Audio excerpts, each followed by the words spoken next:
Ese sería el primer balance para mí. Luis. Bueno, Luz. No. Gracias. Yo creo que es una muy buena manera de medir esto en términos social, pero a mí me gustaría empezar con la idea de América primero, la idea que nos dijo, le dijo a todo el mundo en su discurso inaugural. Esta idea de América primero, ¿a qué se ha traducido en el ámbito internacional, en el mundo? América primero resulta ser solo América y América sola, ¿no? O sea, Estados Unidos. Estados Unidos solo en el sentido de que obviamente alejado a muchos aliados tradicionales, al no ser un país confiable, como lo vimos en los cambios de posición sobre el COP21, digamos que el diálogo amenazante contra el OTAN y la Unión Europea, obviamente la manera en que ha lidiado con México y Canadá, con el Tratado de Libre Comercio. Entonces, esa es la parte de América sola. Y la parte de solo Estados Unidos, la parte de America Only o America First, digamos, me parece que es esta idea de que la política exterior estadounidense se ha llevado muy desde la Casa Blanca exclusivamente y muy desde la visión del presidente Trump, que ha tenido muchos cambios de opinión, que ha oscilado constantemente entre lo que apoya, lo que no apoya, como lo vimos o lo estamos viendo ahora con DACA, como bien mencionaste, Ileana. Y finalmente creo que esto se traduce a una incertidumbre enorme para todos los aliados y se traduce también a un cambio muy importante de retórica en el ámbito internacional. La manera en la que se hablan los gobiernos, los gobernantes, los jefes de Estado, las jefas de Estado y las palabras que se usan. Como bien mencionaste, este insulto hacia Corea del Norte, hacia el líder de Corea del Norte, estos insultos hacia países en vías de desarrollo, no es un diálogo tradicional y creo que eso es un cambio inmensamente significativo que hemos visto en este año, completamente diferente de la manera en cual Obama llevaba la política exterior de Estados Unidos. ¿Qué opinas, Luis? Pues respecto a lo que él mismo había planteado durante la campaña y como no podemos saber qué es lo que va a venir en los próximos años, tendríamos que verlo respecto a las expectativas que él mismo planteó durante la campaña, las cuales pues claramente no se ha cumplido ninguna porque se ha aislado, porque el partido el cual pertenece, aún teniendo mayoría en ambas cámaras, estamos a horas de que el gobierno se paralice debido a la falta de negociación, a la falta de experiencia, a precisamente este confrontamiento que existe desde el principio, desde la misma campaña entre el establishment, la élite de Washington, demócrata, republicana, no importa, en contra del propio presidente, y es por eso que las decisiones se toman, pues ni siquiera te diría que en la Casa Blanca, en su oficina, y ha ido incluso dejando a un lado a su propio equipo. Se ha aislado por completo. Este aislamiento no solo representa tomar decisiones quizá arbitrarias en muchos casos, sino también claramente no tener un plan de trabajo, un mapa que le diga hacia dónde tiene que ir, y es por ello que pues tiene que ir manejando la información conforme a lo que ve todas las mañanas en un noticiero y reacciona y responde y se pelea, pues por lo que se le vaya encontrando en el camino, como si fuera un río y vaya viendo frutas y vaya agarrando lo que puede pescar. Creo que obviamente eso genera toda un contraste, un conflicto en lo que tendríamos que ver de un líder del país tan importante que es Estados Unidos, de las afectaciones y ocurrencias que pues, ha tenido en el ámbito diplomático internacional y por supuesto tratar de entender y ver quién es el que se ha afectado más en todo este tiempo. Si por una parte vemos que Donald Trump ha cambiado en este primer año como presidente o si es la presidencia la que se ha modificado, por lo que vemos, repito, en sus ocurrencias y en sus invenciones y su forma de actuar, él no ha cambiado nada. Su aprobación se ha mantenido prácticamente igual, que es la más baja en la historia, 39%, afectando ¿no? directamente a los republicanos, pero la presidencia y el ejercicio de las instituciones en Estados Unidos pues está llegando a los límites en lo que debió haber sido pues un periodo o una administración, aunque fuera en su primer año, pues mucho más fluida y mucho más concreta de lo que hemos visto hasta ahorita. Claro.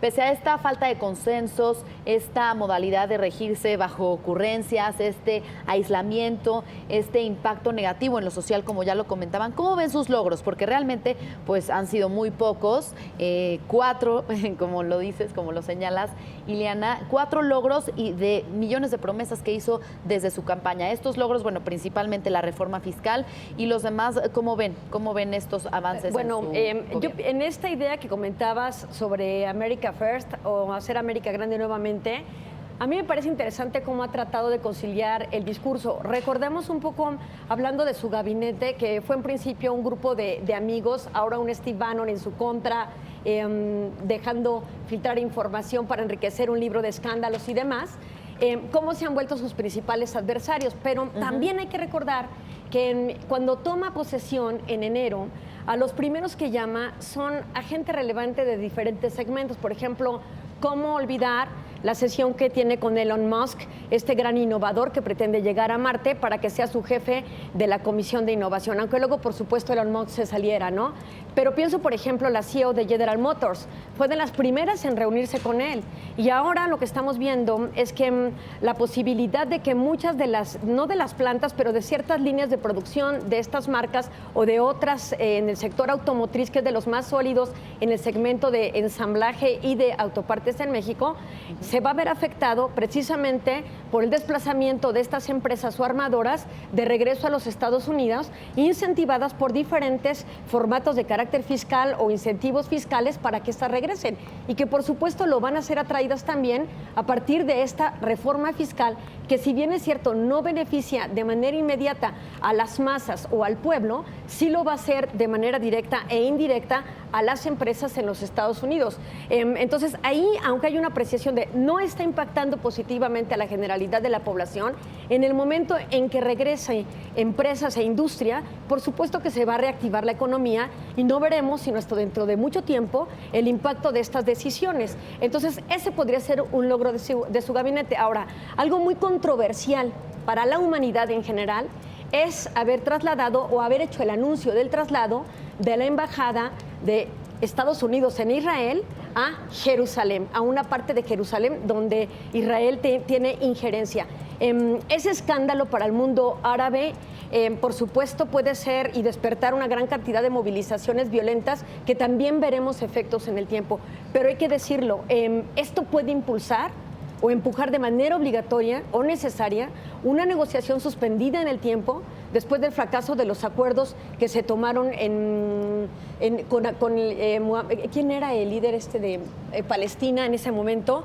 Yasser Arafat, que no llegaron a ninguna negociación específica, y el conflicto sigue, los territorios ocupados, pese a las resoluciones de Naciones Unidas en contra de la ocupación ilegal de territorios.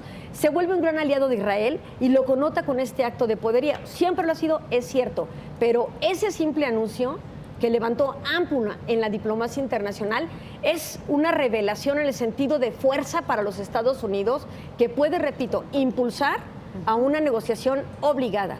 Entonces, me parece que estos podrían ser algunos de los aciertos que, aunque podamos cuestionar, pueden llegar a cambiar el panorama del mundo para empujar a una posible negociación. Bien. Otra cosa importante, pero que no sería un logro y que creo que se nos está olvidando, es que, como tú lo mencionabas bien, Luis, tiende hacia el aislacionismo, es este repudio que tiene por todas las organizaciones internacionales. El haber salido de la UNESCO, que curiosamente reconoció como Estado a Palestina, por ejemplo. Entonces, todo este tipo de situaciones, haber salido del cambio climático, pero un logro que puede haber es que ya ha suavizado el mensaje de que si existe una negociación distinta respecto al Acuerdo de París, podría retomar la posibilidad de subirse. Entonces, me parece que no han habido tantos aciertos. Tan no hay que lo que es Gallup y el propio Pew Research Center han revelado las cifras de popularidad en disminución de Donald Trump, lo que habla más de desaciertos que de aciertos. Pero una vez más reitero, un año es muy poco todavía para hablar cuantitativamente de un logro. Ok. A mí me parece que, aunque estoy de acuerdo que un año es poco para hablar de logros, una gran logro de Donald Trump personalmente ha sido lograr centrar toda la discusión en su persona, ha sido lograr manipular todo el diálogo desde el Twitter, desde la manera en la que él mismo lo ha buscado manejar. Y esto obviamente ha quitado muchísima atención de temas muy serios de política internacional y nacional alrededor del mundo para todos los observadores, porque se han dado todas estas otras críticas a su persona, a su carácter, y se ha enfocado mucho la idea en sí mismo.